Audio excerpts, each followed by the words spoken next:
1 centimetre वाली 8 centimetre लंबी तांबे की एक छड़ को एक समान मोटाई वाले 18 मीटर लंबे एक तार के रूप में खींचा जाता है। 18 मीटर लंबे एक तार के रूप में खींचा जाता है, यानी कि बदला जाता है। तो तार की मोटाई ज्ञात कीजिए, तार की मोटाई ज्ञात कीजिए। ठीक है, तो जो जो दिया है उसको हम लिख लिए हैं। तांबे की छड़ की, देखिएगा ये तांबा का छड़ है ना। जो आंकड़े दिए हुए थे उसको आप लिखेंगे। दिया क्या है, तांबे की छड़ का डी क्या है 1 सेंटीमीटर, आर क्या है 1/2। ये तो फट से हम निकाल लेंगे, डी का जरूरत नहीं रहता है, आर का ही जरूरत होता है। तो ये तांबे का छड़ है, इसमें जब डी दे दिया है ना और उसकी लंबाई दिया है, लंबाई का मतलब ये हुआ इसको यदि आप खड़ा कर दोगे ऐसे तो क्या कहलाएगा, उसका ऊंचाई कहलाएगा। तो जब डी और एच दिया है इसका मतलब साफ साफ है कि ये किसके जैसा है, बेलन के जैसा है, इसलिए हम बेलन का डिजाइन यहाँ पास बनाए हैं। ठीक है, अब इसको, ठीक है, छड़ है तो ये ठोस होगा, है ना, इतना ध्यान रखिएगा, ये ठोस होगा, ठीक ना, ठोस है। अब इससे क्या बनाया गया है, तार बनाया गया है। इसी से क्या बनाया गया है, तार बनाया गया है। तो तार की लंबाई कितना हो गया, 18 मीटर हो गया। ध्यान से देखिए, यहाँ सेंटीमीटर दिया था, यहाँ क्या दिया था, मीटर। तो फट से आपको सेंटीमीटर में इसको बदल लेना होगा। क्यों, क्योंकि एक जैसा जब रहेगा तब तो कैलकुलेशन होगा। ठीक है, अलग अलग तरह का रहेगा तो गड़बड़ हो जाएगा। तो 1 मीटर बराबर 100 सेंटीमीटर आप लिख देंगे। तो 18 मीटर में कितना सेंटीमीटर हो जाएगा, जाहिर सी बात है कि जब 1 मीटर में 100 है तो 18 में ज्यादा होगा, तो ज्यादा के लिए क्या कर देते हैं, गुणा कर देते हैं। ठीक है ना, काफी ज्यादा होगा। ये हो गया आपका सेंटीमीटर, यानी कि ये जो तार बना उससे खींच के तार में बदल दिया गया। तो इसकी लंबाई जो है कितनी हो गई, 1800 सेंटीमीटर। ये और आपसे पूछ क्या रहा है, तार का मोटाई, तार का मोटाई। तो ध्यान से समझिए, तार का मोटाई क्या होगा, ये चीज ये पूछ रहा है, यानी कि डी पूछ रहा है। तार का मोटाई यानी क्या पूछ रहा है, डी पूछ रहा है। तो डी पूछ रहा है, तो डी जब पूछ रहा है तो डी हम नहीं निकाल पाएंगे, आर तो निकाल सकते हैं। डी नहीं निकाल पाएंगे, आर निकाल सकते हैं। तो या करके हम आर लिख सकते हैं। ठीक है, आर निकाल देंगे, आर का 2 गुना क्या हो जाएगा, डी हो जाएगा, है ना। आर का 2 गुना क्या हो जाएगा, डी हो जाएगा। तो ये 2r भी लिख सकते हैं आप। तो आर जब निकल जाएगा आपका तो 2 का उसमें गुना कर देंगे तो क्या हो जाएगा, डी ही तो होगा। ठीक है, तो अब यहाँ समझने वाली बात ये है कि ये दोनों आंकड़े दिए तो हैं, शुरू कैसे करें। ठीक है, तो सिंपल सा बात है कि इसी से ये बना है। ठीक है, तो जब इसी से ये बना है तो इन दोनों का आयतन क्या होगा, सेम होगा। दोनों का आयतन क्या होगा, सेम होगा। तो आप लिख सकते हैं प्रश्न से, प्रश्न क्या कह रहा है कि ये दोनों का आयतन सेम है, बस डिजाइन अलग अलग है। ठीक है, क्योंकि उसी से इसको बनाया जा रहा है। ठीक है ना, तो तार का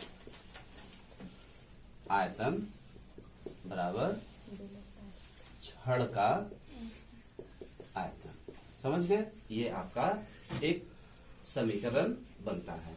बराबर जहां लग गया तो समझ लीजिए कि वो क्या बन गया, समीकरण बन गया। अब तार किसके जैसा है, तार भी बेलन के जैसा है, और छड़ किसके जैसा है, छड़ भी बेलन के जैसा है। ठीक है, तो तार का जो आयतन है तो सूत्र तो ही होगा पाई आर स्क्वायर एच, और इसका भी वही होगा पाई आर स्क्वायर एच। ठीक है, हाँ जी, बराबर लगा हुआ है तो दोनों तरफ एक ही जैसे को हम क्या कर सकते हैं, हटा सकते हैं। ठीक है, अब आर दोनों का एक जैसा नहीं है, देखिए यहाँ आर दूसरा है और यहाँ तो हमको निकालना ही है, तो उसको हम नहीं हटा सकते। उसी तरीके से एच भी दूसरा है तो हम उसको नहीं काट सकते, तो इसका मान हम रखेंगे। तो आर यहाँ जो है तार का, वो तो हमको निकालना ही है। ठीक है ना, यहाँ देखिए बताया है ना। और एच जो है इसका कितना है, ये आया है ना। ठीक है, लंबाई का मतलब क्या हुआ, इसको एच से ही समझेंगे आप। लंबाई यानी कि ऊंचाई कह सकते हैं, है ना। तो 1800 हो जाएगा। और इधर आर कितना है आपका, 1/2 है, तो 1/2 2 बार लिख देंगे क्योंकि स्क्वायर है। और एच इसका कितना है, 8 है, 8 लिख दीजिए। इसको कट कर सकते हैं आप 2 से, है ना। हाँ? और फिर ये भी कट जाएगा, है ना। जितना कटे काट दीजिए। आर स्क्वायर इक्वल टू कितना हो जाएगा, सिर्फ 2 बचा है, ठीक है। ये संख्या उठा करके संख्या के पास जाएगा, तो गुणे में है तो किसमें आ जाएगा, बट्टे में आ जाएगा, ठीक है। अब इसको आप काट सकते हैं, तो 2 1 कम 2 और 2 9 18, 2 ठो 0, ठीक है। अब आपका क्या हो गया, आर स्क्वायर बराबर 1/900। अब आपको पता होगा कि ये स्क्वायर इधर जाता है तो क्या करता है, अंडर रूट कर देता है, ठीक है।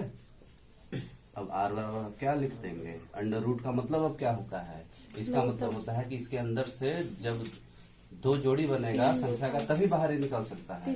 तो 1 का मतलब क्या हुआ, 1 गुणे 1 हुआ, और 90 का मतलब क्या हुआ, 30 गुणे 30। ये आता कैसे है, यदि कंफ्यूजन हो तो आप जो है इसको समझ सकते हैं, है ना। देखिए ये वैसे तो आपको ध्यान में रहे तो 30 में 30 का गुणा कर दिया तो 900 आ गया, यानी कि ये सही लिखे हैं। लेकिन बाई चांस आप भूल गए कि यहाँ क्या होगा, तो इसको गुणनखंड द्वारा आप प्राप्त कर सकते हैं, ठीक है ना। चूंकि बड़ी संख्या है तो आप बड़ा नंबर से काट सकते हैं, ठीक है। तो 9 से यदि काट दोगे तो कितना हो जाएगा, 1 2 ठो 0। फिर इसको किससे काट दोगे, 10 से काट दो तो 10 आ जाएगा, है ना। 10 से फिर काट दोगे ये हो जाएगा। लेकिन यहाँ 9 का ग्रुप नहीं बन रहा है, तो 9 का आप क्या कर देंगे, 3 गुणे 3 कर देंगे। 9 को 3 गुणे 3 कर सकते हैं ना।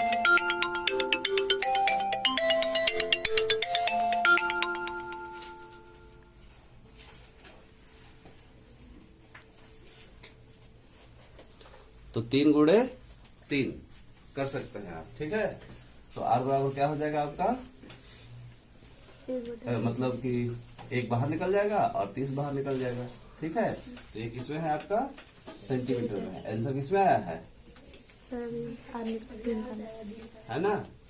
अच्छा हाँ, तो डी आपको निकालना है, तो डी का फॉर्मूला क्या होता है, 2r होता है।